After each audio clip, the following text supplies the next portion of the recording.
লা Masia academy থেকে বার্সেলোনার মূল দলে সুযোগ পাওয়ার পর থেকে আলোচনায় লামিন ইয়ামাল, যা কখনো ইতিবাচক কখনো আবার নেতিবাচক। তবে এই আলোচনার মাঝে নিজেকে প্রতিষ্ঠিত করে নিয়েছেন 18 বছর বয়সী এই তারকা। এই মুহূর্তে বার্সার অন্যতম বড় তারকা এই ফুটবলার, তাকে ধরা হচ্ছে লিওনেল মেসির উত্তরসূরি হিসেবেও।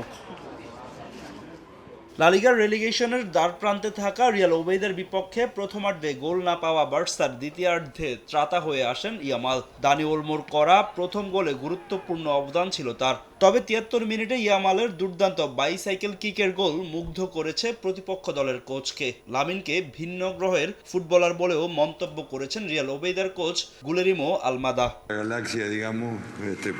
আমার মনে হয় লামিন ভিন্ন গ্যালাক্সির ফুটবলার, তার অনেক গুণ রয়েছে এবং ম্যাচের গুরুত্বপূর্ণ মুহূর্তগুলোতে সে ফলাফল এনে দেয়। তার বয়স কম হওয়া সত্ত্বেও সে ইতোমধ্যেই একজন তারকা হয়ে উঠেছে, যে কিনা যে কোনো সময় ম্যাচের ভাগ্য নির্ধারণ করে দেওয়ার ক্ষমতা রাখে।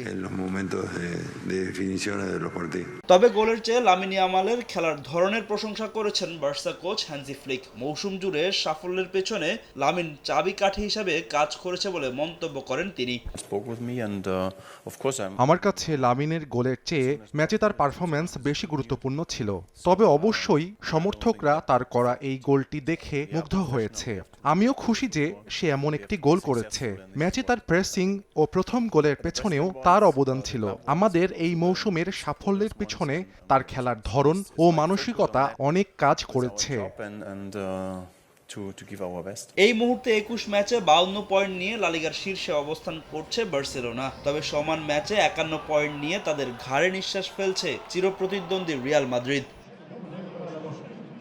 ফাহিম ইসলাম, সময় সংবাদ।